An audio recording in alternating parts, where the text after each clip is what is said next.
Okay, welcome back. So we are going to do a couple more examples for slope field, more like what you'll see on your homework today. So for this one, you may want to pause the video and go ahead and print out this sheet. It's called Slope Field Notes from your Google Classroom, if you have a printer. If you don't, it's pretty easy just to take a minute and do a little grid and put those dots on there. It'll make it easier for when you're following along. So okay, so let's go ahead and start. Let's do an example.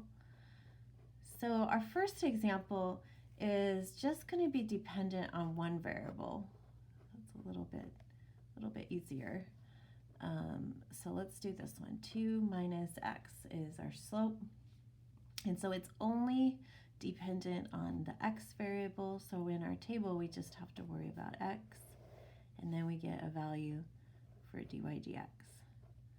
Okay, and when we look at this slope field, we're starting here at -2, -1, 0, 1, and 2. So those are the only values that we need to put in here.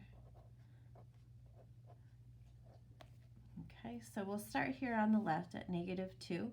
If we stick in a -2, 2 minus a -2 is +4. And then 2 minus a -1, +3. 2 minus 0, that one's easy. 2 minus 1 is 1, and then 2 minus 2 is 0. So you can see the slopes are just generally decreasing by 1.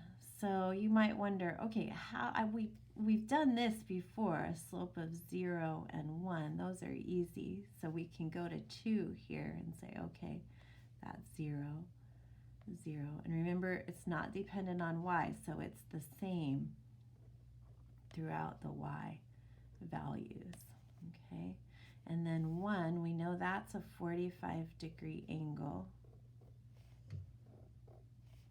Oh, that's a little bit steep, isn't it, here? So yeah, try to be as accurate. Oh my gosh, that's kind of ugly. Try to be as accurate as you can with your little slopes here, but that's about 1, I think. And then 2, well, that means we're going up 2 and over 1, so we're a little bit steeper here at 2. And 3, we're even steeper. So we're going up 3 and over 1. So we try to be as accurate as possible, but remember it is just a sketch, and then 4 is even steeper. And you can kind of see the shape here. Like, let's say it wants us to draw a particular solution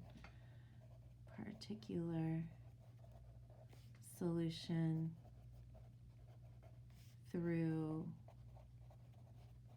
let's do 0, -1. So this is hard for some students to get, like, so 0, -1, that's the only point we're going to go through, is this point. The rest of it's not a connect a dot to dot, it's just we're going to follow the slopes. So here we're at a slope of 2, and then we're at a slope of 1, and then we're at a slope of 0. So it almost went through that point, and then we get steeper, steeper, and steeper. So I would say that's our particular solution, looks something like that. So notice I didn't go through any other points on the graph, I just followed the slopes. And we can see, okay, yeah, if I anti-derive this, I get 2x minus x squared over 2, right? I get a parabola, upside down parabola, so the next one is probably going to be negative and come back down, right? And yeah, it would be 3. 2 minus 3 would be -1. Okay, makes sense? Okay, that's our first example. Our second example, I'm going to move all the way down here. And this one, let's do one that's dependent on both the y and the x, because that's a little bit more challenging. So let's do y minus x. And in this one, then in this table, what I try to do is find a pattern. Usually there's a pattern. So we're going to start plugging in points and see what happens. So dy dx here. So now instead of just plugging in x like we did before, now we have to plug in both an x and y because it's dependent on both. Now I know if I plug in the same value, what's going to happen? Same value for x and y, I'm going to get 0 minus 0 is 0, right? 1 minus 1, 0. Yeah, so you guys can already see that pattern. If y equals x, then our slope is going to be 0.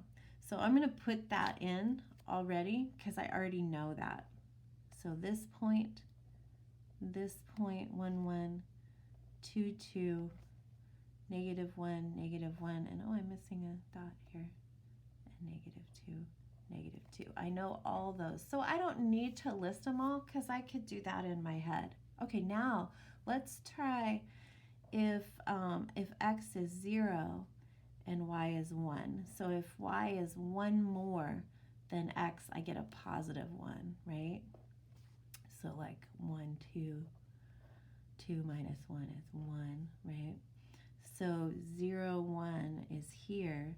This is going to be a positive value of 1. This one, 1, 2, also.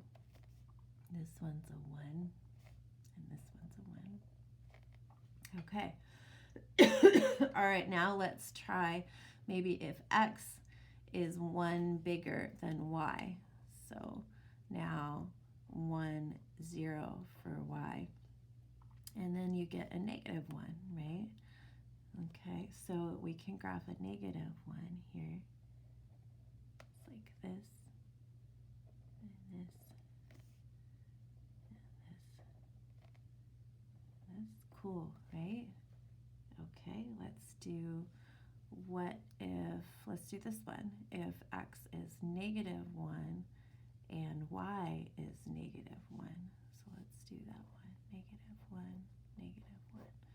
So negative 1 minus a negative 1.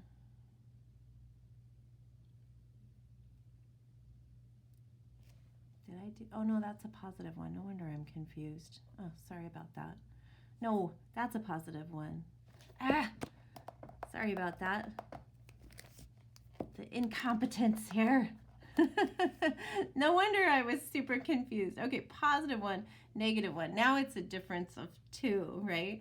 Sorry about that. Okay, so we've got 1, negative 1 minus 1, which is negative 2. There, oh gosh, that makes more sense. Okay, here we go. So we're getting a little bit steeper. And if we're 2 away, then we're going to be a negative 3. We're getting steeper in the negative direction, and then this one would be negative 4, really steep. Okay, this way, let's do 0, 2. And you can see the pattern goes diagonally this time, of course. So now our y is 2 and our x is 0, so now we have a positive 2. We're going to be going up like this, like that. That one looks a little bit steep. And then 3, and then 4. So this one looks a little bit steep for that. So you can see it's not easy drawing the right slopes, but you can see that's kind of an interesting graph. It kind of has an asymptote here, doesn't it? So it would look something like this if you drew a particular solution through this. It would curl around, right? And I don't think it would pass that there. And then this would curl around like this and get steeper and steeper. Kind of a really strange graph. Yeah. Okay. All right. That's a couple of examples. Hopefully you could do your homework. Thanks, guys.